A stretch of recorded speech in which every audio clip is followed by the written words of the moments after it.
Ils ont demandé un droit de réponse et nous leur accordons cela. Je reçois pour vous ce matin un membre de l'UPR. Il a nom Augustin Sodjinou. Il est là pour parler du fichier électoral et de l'adhésion de l'ancien syndicaliste à l'UPR. Bonjour, Augustin Sodjinou. Bonjour, madame la journaliste. Bienvenue Bonjour, sur ce plateau. Merci, merci. Bon, voilà, vous le constatez, Roland est resté sur ce plateau. Ils apportent un droit de réponse. C'est nos analyses qui ont suscité ce droit de réponse. Nous allons démarrer avec le premier sujet. Nous avons parlé sur ce plateau, je le disais tantôt, de la rencontre des membres du cadre de concertation des partis de l'opposition avec les responsables de l'UPR sur l'audit du fichier électoral, qui vous souviennent donc, chers amis téléspectateurs et amis internautes, qu'à l'issue des échanges, l'UPR a sorti un communiqué qui exprime le refus du parti à adhérer aux actions qui visent le contrôle du dispositif d'organisation des prochaines élections au Bénin. Une information sur laquelle Augustin Sodjinou va revenir. Merci, madame la journaliste. Je crois que l'introduction là, déjà, dit le contraire de ce que le communiqué du parti L'Union progressiste, le Renouveau, dit au peuple béninois.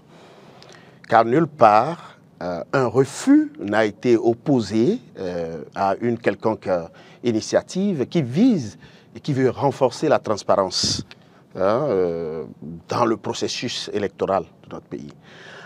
Et je voudrais repréciser que je ne suis pas là pour parler du fichier électoral, mais je suis là pour parler, pour restituer, pour rétablir la vérité par rapport à la position du parti Union progressiste Le Renouveau dans cette invitation, dans cette demande d'audience adressée par le parti, par le cadre de concertation de l'opposition. Oui, voilà, adressée au parti Union progressiste Le Renouveau, dont l'audience a été tenue le 25 novembre dernier.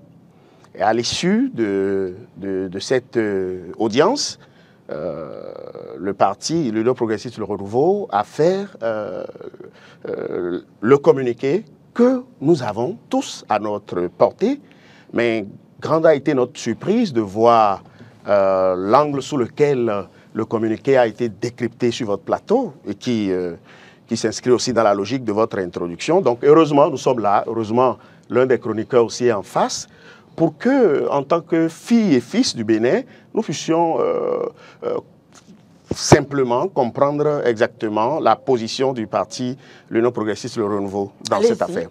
Que doit-on comprendre concrètement du communiqué? Qu'est-ce qu'on n'a pas compris et que vous voulez nous expliquer? Exactement. Voilà.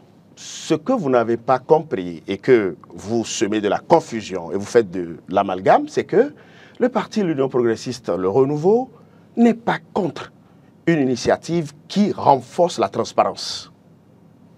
Mais lorsque nous tenons à la forme de cette initiative du parti l'Union progressiste et du parti du cadre de concertation, nous nous rendons compte que, comment on appelle, le cadre veut gérer une affaire qui aujourd'hui est inexistant. Car nous avons un cadre, législatif.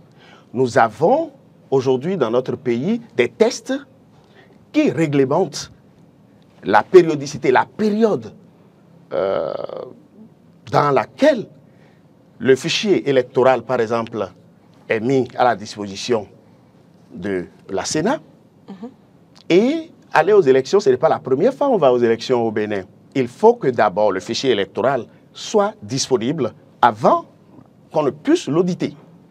La loi dit 180 jours avant la date du scrutin que on envoie les statistiques. Ça veut dire une estimation de ceux qui sont en âge de voter sans forcément, sans les centres de vote qu'on envoie à la Sénat, 180 jours. 120 jours avant la date des élections cumulées, les élections législatives et communales, 120 jours, on envoie la liste électorale informatisée provisoire. Et 60 jours avant le premier scrutin de l'année électorale, on envoie la liste électorale informatisée. Naturellement, après les opérations d'affichage, où on affiche la liste électorale informatisée provisoire pour que les citoyens apportent les corrections, qu'on fasse des amendements et tout, pour tenir compte de ceux qui veulent corriger les centres de vote, les corrections au niveau des inscriptions, d'accord? Et c'est après cet affichage-là maintenant qu'on envoie. Donc vous voyez clairement que lorsqu'on parle par exemple de la veille des élections, c'est qu'on parle d'un délai au maximum de 180 jours. Et je ne pense pas que sur ce plateau, nous ayons envie de nous écarter du cadre des tests en vigueur pour se donner nous-mêmes la latitude maintenant de définir la veille des élections comme on le veut. Le délai maximum qui est retenu, c'est 180 jours. Donc, si aujourd'hui, le cas de concertation, dans cet élan, que le parti, l'Union progressiste, qualifie d'un contexte de manque de confiance dans ce qui se fait, veut déjà tout de suite demander à l'ANIP arrêtez tout ce que vous avez à faire. Car qu'il vous souvienne que l'ANIP, c'est un organe technique qui s'occupe de l'enregistrement des personnes physiques en République du Bénin, conformément à la loi de 2017-08 du 19 juin. C'est conformément à cette loi que l'ANIP est chargée de l'enregistrement des personnes physiques en République du Bénin. Aujourd'hui, à vous écouter, c'est à croire qu'il fallait surseoir à tout ce que l'ANIP a à faire et s'occuper rien que des fichiers électoraux, alors que lorsque nous visitons le code électoral, selon la loi 019-43 du 15 novembre 2019, nous avons des délais au cours desquels toutes ces opérations seront faites convenablement. Donc c'est de l'amalgame et vouloir dire que à travers le communiqué que vous avez lu, que l'Union progressiste, le renouveau, est rigide, s'oppose, je vous en prie, ce n'est pas bien. Alors, monsieur, vous me permettez, Roland Tonéikes, oui. Monsieur Sodjinou, n'est-ce pas une manière d'anticiper, étant donné que l'opposition a toujours réclamé la révision de ce code électoral qui regorge, selon les dits de l'opposition, plusieurs irrégularités? C'est pas pour anticiper que l'opposition se met dans cette posture et anticipe en voulant que les choses, qu'il y ait assez de temps pour que les choses se passent dans les normes. J'ai bien envie de reprendre votre question en disant qu'il est de notoriété publique que nous avions remarqué des irrégularités dans les enregistrements au niveau de l'ANIP. Si les thèmes de référence du cadre de concertation étaient la question des opérations quotidiennes, selon la loi de l'ANIP, on aurait compris le sens et l'opportunité de ce qui se dit aujourd'hui. Le thème de référence parle clairement de l'audit du fichier électoral.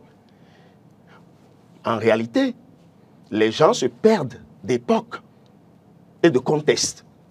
Car au Bénin, nous n'avons plus de liste électorale informatisée, permanente. Nous n'en avons plus. Nous n'avons plus une liste électorale permanente qu'on va actualiser pour aller aux élections. Mais nous avons plutôt, comme des nations, des grandes nations, des nations civilisées, nous avons un assainissement, une réforme qui permet d'avoir, comment on appelle, une situation civile beaucoup plus fiable. où l'ANIP, en permanence, est chargée, et par ses ramifications communales, est chargée d'enregistrer les Béninois. Et donc, à la veille des élections, comme je l'avais dit tantôt, les 180 jours et tout, on estipe tous les Béninois qui sont en âge de voter pour faire 120 jours avant les élections communales et législatives pour sortir la liste électorale informatisée provisoire. Donc, ce n'est pas que maintenant nous avons une liste électorale permanente qui est là et qu'on veut aller maintenant chercher pour dire que, bon, voilà, maintenant on veut anticiper, on veut faire truc là. Non. On se trompe d'époque et, fort heureusement, il y a l'Union progressiste, le renouveau, qui peut quand même aider le cadre de concertation, à savoir que la période ne s'y prête pas et aussi on doit travailler dans notre pays en respectant les textes qui sont en vigueur. Justement, 6 mois, Roland, vous me permettez, 6 mois, environ 6 mois. Quand je prends 180 jours, c'est environ 6 mois avant les élections. Pensez-vous que c'est suffisant pour un travail bien fait?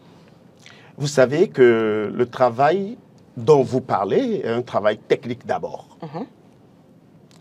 Et qui serait mis à la disposition pour des opérations électorales.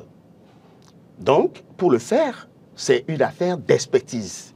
Et je crois savoir que, à l'issue de l'audience que le chef de l'État a accordée aux responsables du parti, les démocrates, il était dit clairement que l'expertise qu'il leur faut, ils peuvent toujours aller chercher ces expertises-là, et que même s'il leur manquait de l'argent, le chef de l'État plaiderait en leur faveur à ce que l'État leur donne les moyens pour montrer que c'est faisable. Et même dans une période de 6 mois, ou dans une période de 3 mois, ou dans une période de 2 mois, les techniciens savent comment ils font le travail. Et c'est un travail fiable. Qui ont de difficultés déjà à donner dans les règles de l'art ces papiers d'identité dont les Béninois ont besoin. Ah non, n'oubliez pas d'où est-ce que nous venons et ne restez toujours pas dans le passé.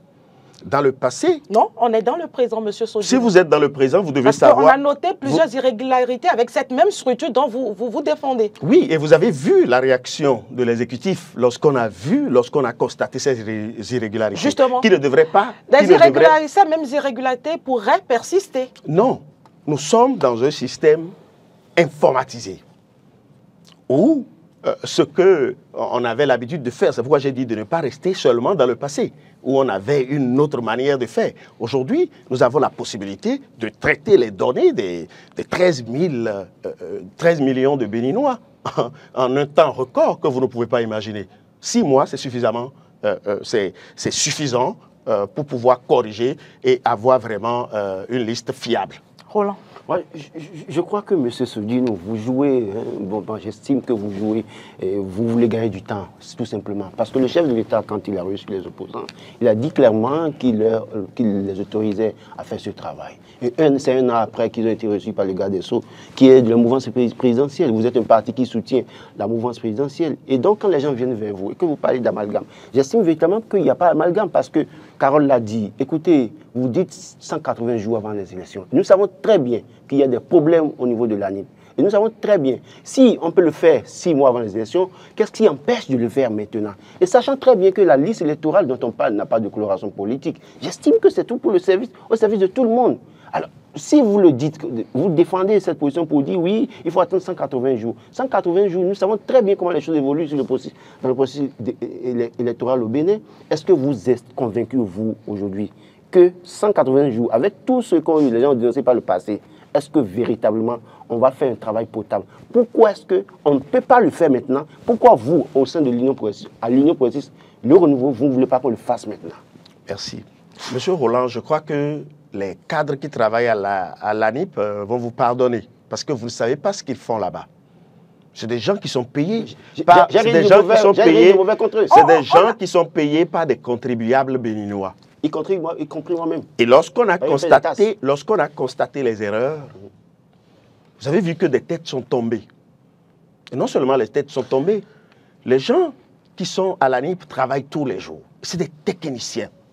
Nous ne pouvons pas faire de la politique des outils techniques dont nous avons besoin et des outils et des données qui vont rester même au-delà de 2026.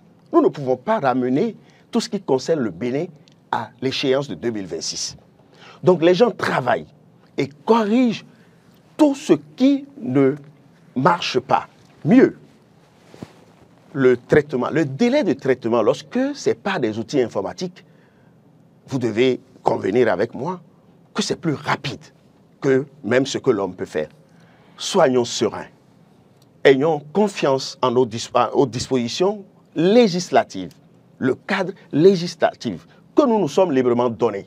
Faisons l'expérience et nous pouvons nous asseoir et évaluer. Et je profite parce que j'ai sorti le mot confiance, je profite pour revenir sur votre décryptage qui demandait que pourquoi est-ce que le parti l'Union progressiste de l'opposition doivent avoir confiance. Faire confiance au parti de la mouvance. Sachant très bien que depuis longtemps, je crois que non seulement le communiqué, le point de presse de l'honorable Oden Aladati est aussi beaucoup plus précisé au niveau du communiqué du parti, l'Union progressiste, le renouveau. Signé par l'honorable général Benouchi. Voilà. Naturellement. Il est clairement salué toute initiative qui permet de renforcer la transparence de notre processus électoral, et notamment le fichier électoral. Qu'il vous souvienne, nous avions été aux élections dans ce pays sans avoir une liste électorale. Je ne vous rappelle rien. Mais c'est vous qui dites qu'on va évoluer, donc on évolue alors. Depuis 2016, nous ne sommes plus, on n'est plus à cette époque. On n'a plus jamais fait une élection chez nous sans liste électorale. Et tous les jours, le gouvernement travaille pour instaurer un climat apaisé, une transparence qu'on n'a jamais connue dans notre pays. Les choses se font et vous voyez le goût de la perfection. Tous les jours, comment aller à la perfection pour que nous abordions les élections de 2026 vraiment et que les élections deviennent une période de fête, pas une période de désordre, mais une période de réelle fête électorale. Et le communiqué a aussi précisé que l'opposition est dans son rôle. Alors, quelqu'un qui reconnaît que vouloir vérifier, vouloir auditer est une initiative salutaire, même si venant de l'opposition est une initiative salutaire, et précise que l'opposition est dans son rôle. Pourquoi vous voulez coller à cette personne le déniement de faire confiance ou de ne pas faire confiance à l'autre? Écoutez, nous sommes dans un processus. Nous sommes un parti de la majorité présidentielle. Et les gens ne peuvent pas vous faire confiance parce que. Et nous ne pouvons depuis pas. 2019, vous n'avez même pas les mêmes intérêts. Nous ne pouvons pas, en responsabilité politique. Reconnaissez qu'ils ne peuvent jamais Nous vous ne faire pouvons confiance. pas, en responsabilité politique, se joindre à l'opposition pour dire que nous voulons contrôler ce que nous avons défendu nous-mêmes, ce que nous avons contribué à le faire et de la façon la plus professionnelle possible. L'opposition a le droit et nous saluons et nous disons que c'est salutaire. Donc, nous ne sommes pas dans la posture de dire qu'ils doivent nous faire confiance. Celui qui a reçu le cas de concertation, et pour que le cas de concertation cherche à vous rencontrer, c'est Yvon Detchenou, garde des Sceaux, de la mouvance présidentielle. Vous soutenez la mouvance présidentielle en tant que parti politique. Est-ce que vous ne voyez pas que déjà, à un niveau donné, si les démocrates sont venus vers vous, pourquoi ils ne sont pas venus chez vous en octobre? Pourquoi ils n'étaient pas là en septembre? C'est parce que le garde des Sceaux les a reçus un an après le chef de l'État, qui se sont dit, mais maintenant, on peut aller. Donc, si le garde des Sceaux estime qu'on peut régler ça maintenant, pourquoi vous, au sein de votre parti, vous estimez qu'il faut attendre 180 jours? Ah non, vous me faites sourire. Oui, vous allez sourire quand même, il n'y a pas de... Moi, mais je non, parce que c'est même bien que vous posez la question. Vous savez, commençons déjà même par le chef de l'État. Le chef de l'État a donné son accord de principe. Les thèmes de référence n'étaient pas définis au cours de cet échange avec le chef de l'État. Et en tant que bon président, il est normal que lorsqu'il y a des initiatives qui visent à la clarté, à la transparence dans ce qui concerne tous les Béninois, que le chef de l'État accompagne de ces genres d'initiatives. C'est à saluer. le garde des Sceaux, vous oubliez que c'est le gouvernement. Le gouvernement est au service de la nation. Et tout corps constitué, ou tout corps, toute organisation, tout parti politique. Donc si le gouvernement est au service de la nation, le parti s'oppose au gouvernement qui est au service de la nation. Écoutez, on a commencé par dire que le parti ne s'est jamais opposé. Je ne sais pas pourquoi vous n'avez pas envie d'enlever de votre tête ce que vous avez compris, qui est une erreur. Ce n'est pas une erreur. C'est une erreur. Parce que je vous défie de me sortir une phrase. Le gouvernement au service de la nation. Je vous défie de me sortir une phrase. Vous vous opposez à la volonté du gouvernement? Non, je vous dis que c'est une erreur. Parce que je vous défie de nous sortir tout de suite pour nos téléspectateurs une phrase du communiqué qui s'oppose à ce que... Je reprends ce que vous dites. Vous ne reprenez Le gouvernement est au service de la nation. Le gouvernement décide. Laissez-moi aller au bout. Allez-y. Le gouvernement est au service de la nation. Donc, toute organisation qui sollicite de rencontrer un ministre du gouvernement par rapport à une question d'intérêt national sera reçue naturellement. Et nous devons même être heureux que le parti L'Union progressiste, le Renouveau, en tant que formation politique éveillée, qui rappelle à ses hôtes, écoutez, ce que vous voulez auditer, allez visiter encore les tests qui sont en vigueur. Car ce que vous avez envie d'auditer n'existe pas actuellement. Et l'Union progressiste, le Renouveau, n'aura rien inventé. Justement, ne pensez-vous pas que M. Sodjinou, c'est une conséquence de vote des partis de la mouvance présidentielle qui ont eu à élaborer ce code électoral? Il n'y avait pas l'opposition, qu'il vous souvienne. Ah ben, c'est comme si ce code électoral n'avait pas été l'objet d'une relecture en 2024. Relecture qui arrange? Eh bien, écoutez, relecture qui a eu lieu dans les formes et les normes.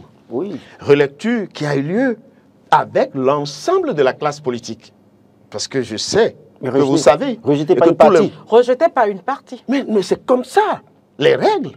Parce que les plus forts, justement, les plus forts, justement. Ça arrange les plus forts aujourd'hui. Donc, au moment où on était en train de rejeter la révision de la Constitution, cette minorité était le plus fort et ça passe tranquillement. Mais au moment où on vote le code électoral... La Constitution de 2019, vous voulez parler de ça? Parce qu'en 2019, vous savez très bien que c'était une assemblée nationale monopole. La révision a été rejetée la dernière fois. Écoutez, vous occultez le fait que lorsque vous jugez des plus forts, vous occultez le fait que ceux peut-être que vous désignez comme le plus faible ont eu la force, la capacité de faire échec à une révision de Constitution. Non, mais c'était quand même même avec certains de vos éléments. Ne le perdez pas de vue. Écoutez, c'est les députés de l'Assemblée nationale. Mais il y a des députés de la mouvance qui ont voté contre. C'est normal. Pas que les opposants, parce que c'est des choses qui arrivent. Ils ne pouvaient pas. Ah non, non, non. Ils pouvaient. Le nombre ne pouvait pas. Ils pouvaient, ils se sont donné les moyens et ça a marché. Et nous avons pris acte. Et donc, quand on est arrivé dans les coulisses de cette affaire. Et quand on est arrivé à faire la relecture du code électoral, ça a été dans les mêmes conditions où la Constitution a été rejetée. On va passer sur ce sujet. Très rapidement. Donc, il est important de dire que l'Union progressiste, le Renouveau, ne s'oppose pas du tout à une initiative qui veut renforcer la transparence. Mais l'Union progressiste, le Renouveau, dit, n'attend pas. Puisque c'est les tests qui demandent d'attendre. Oui, justement, nous devons respecter les tests. Ok, le respect des tests, d'accord. Nous allons poursuivre. Et si le chef de l'État décidait demain de peut-être de revoir et d'aller faire ça, vous allez accepter? Depuis que vous avez vu le chef de l'État béninois aux affaires, vous l'avez déjà vu aller au travers des tests. Il respecte les tests qui sont en vigueur. On comprend très bien, il n'y a pas de problème, on évolue. Merci pour la compréhension et pour ne pas continuer à semer cette confusion. Non, on ne sème pas la confusion. On souhaite en tant que citoyen. C'est des analyses. Le travail qui peut se faire en tant que citoyen. Mais écoutez, je note par exemple. C'est pas de la madame, je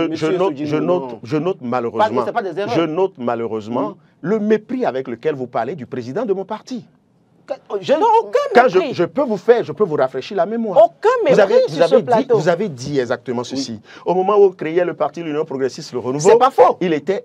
Oui, il était vraiment président de la Cour constitutionnelle. Dites-moi le rapport. Et c'est des éléments d'analyse. Dites-moi les éléments d'analyse dans quel sens? Dites-moi le rapport avec. Mais aujourd'hui, il est président d'un parti foncier. Dites-moi le lien avec le sujet. C'est un mépris. En réalité, ce n'est même pas la première fois. Ce n'est pas la première fois que nous voyons, que nous regardons, puisque nous sommes un parti organisé. Nous suivons tout ce qui se passe dans le pays de près. Nous sommes juste venus aujourd'hui, pas parce que vous avez spécifiquement parlé du fichier électoral. Non, vous avez parlé de ce que le communiqué du parti ne dit pas. Mais c'est parce que c'est devenu une habitude sur le plateau. Donc on est venu pour dire, ben, attention, nous ne pouvons pas tout le temps vous voir débaltérer. Sur notre parti, je n'ai pas débatté continuer à se taire. Le parti, il faut restituer la vérité, il faut respecter les téléspectateurs. Il faut respecter les téléspectateurs, il faut restituer la vérité, il faut toujours rester dans l'esprit de Vous êtes venu, Monsieur Sodino, restituer cette vérité-là. Et de cette vérité, nous retenons tout simplement que vous demandiez juste que les tests de la République soient respectés et non au-delà des tests. Et pas seulement ça, respecter les tests de la République, s'approprier les tests de la République.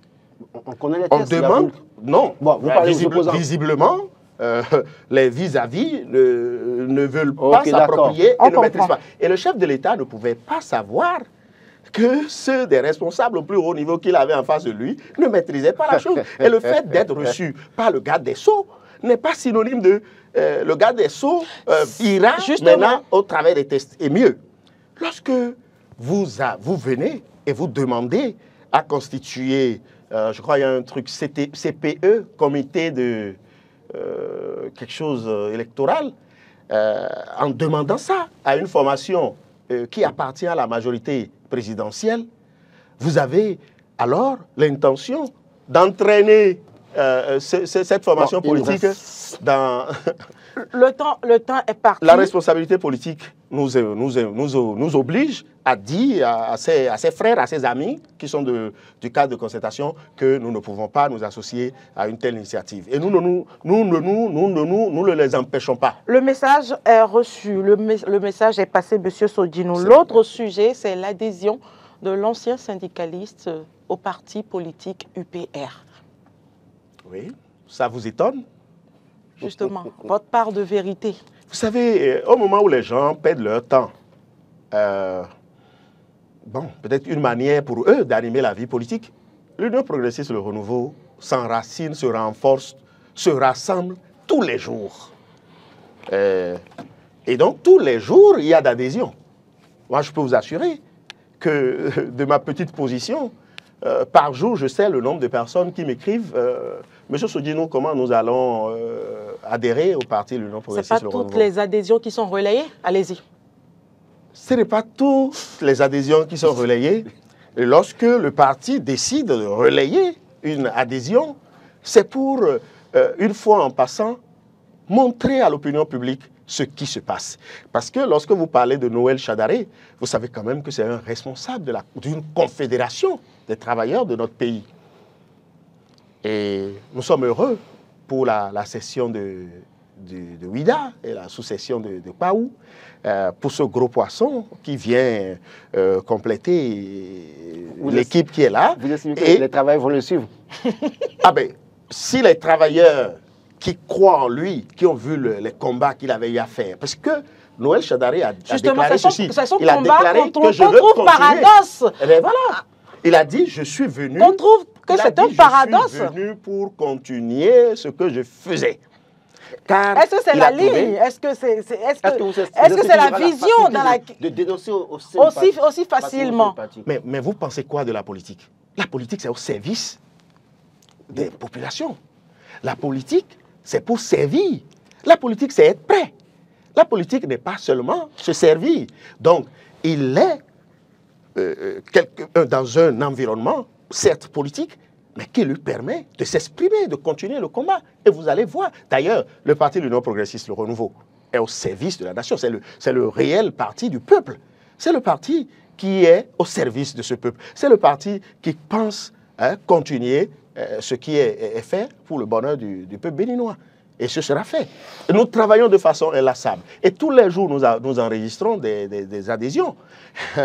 Quand les gens ils verront la victoire. Parce que nous travaillons pour gagner tout genre d'élections en République du Bénin. Lorsque les gens perdent leur temps et que nous allons gagner, nous avons beaucoup plus intérêt à ce qu'il y ait une transparence autour du fichier électoral. Car nous sommes sûrs de gagner à cause du travail que nous faisons, à cause du travail qui s'abat au niveau des amont et des villages et de toutes les ramifications de ce pays. Pour que demain, les gens ne puissent pas dire « Ah, il y a eu ci, il y a eu ça ». Nous travaillons et c'est ce qui confirme aussi cette publication autour de l'adhésion du camarade Noël Chadari. Je repose comme autrement, il sera surveillé comme du lait sur le feu. Roland, je repose une dernière question, c'est-à-dire est-ce que vous pensez que M. Chadari aura la liberté de s'exprimer comme auparavant, dénoncer les problèmes de liberté d'expression, le refus des droits de grève, tout ce qui concerne le développement ou le bien-être ou les intérêts du Béninois lambda? Vous savez, très rapidement. J'ai l'impression qu'on doit toujours venir sur ce plateau pour qu'on puisse quand même s'entendre. Vous avez utilisé l'expression refus de grève, alors que les grèves, je m'excuse, sont juste encadrées en République du Bénin. Chadari a dénoncé. Justement, par le passé, il a dénoncé cela en tant que syndicaliste. Est-ce qu'il aura cette force et cette liberté de pouvoir défendre les intérêts du peuple? Au sein du parti l'Union progressiste Le Renouveau, vous avez la liberté de vous affirmer. Et si vous êtes bien regardant, vous devez remarquer que c'est le seul parti au Bénin où vous avez plusieurs tendances, mais dans l'unicité d'action. Vous avez plusieurs têtes. Mais c'est le seul parti où vous avez, par exemple, plusieurs têtes qui sont capables d'assumer, de faire beaucoup de choses. Vous verrez avec quelle liberté le camarade Noël Chadari va s'exprimer et va même agir en faveur non seulement des travailleurs, mais de l'ensemble du peuple béninois, de continuer ce qu'il avait commencé. Il a dit, parce que ce n'est pas n'importe qui, parce que ce n'est pas un enfant, parce qu'il a observé, il a dit, sur l'échiquier national, il n'y avait que l'Union progressiste et le Renouveau. Oui, il a vu juste, il n'y avait que l'Union progressiste et le Renouveau qui peut lui permettre d'avoir un champ de liberté d'expression responsable. Et de mieux gérer sa retraite. Pour qu'on puisse vraiment contribuer au bonheur des Béninoises et des Béninois. Merci beaucoup, M. Sodjinou. Nous l'acceptons. Eh bien, ce serait ainsi. Le parti l'Union progressiste Le Renouveau, comptez sur ce parti-là. Essayez de voir de près. Comprenez toujours la position du parti et vous verrez, le Bénin se portera mieux. Je vous rappelle que c'est des analyses et c'est des éléments d'analyse qui sont démontrés sur ce plateau. On n'a rien contre le parti UPR, c'est juste pour pouvoir éclairer la lanterne des uns et des autres que nous faisons ce travail. Et on n'a rien contre le parti. Et puis sachez parfois nous apprécier aussi quand on parle bien de vous. C'est très important. Ça arrive rarement. Oui, mais faites-le quand même. Merci. Et non, ce n'est même pas pour critiquer, c'est pas les critiques qui nous dérangent. Mais lorsque nous avons la vérité, lorsque nous avons la quintessence du communiqué et qu'on passe à côté dans les commentaires. On n'est pas passé à côté, on a fait des analyses qui peuvent ne pas être partagées par les membres du parti politique. Vous êtes venus sur ce plateau pour un droit de réponse, on vous aura compris. Les téléspectateurs vous auront compris, les amis internautes également vous auront compris. Merci à vous, Augustin Sodjinou, membre du parti politique UPR. Nous vous recevons tantôt sur deux sujets. Il s'agit de la rencontre du parti politique avec le cadre de concertation de l'opposition et l'adhésion de l'ancien syndicaliste au parti UPR. Merci, chers téléspectateurs, de nous avoir suivis. Très bonne journée à chacun et à tous.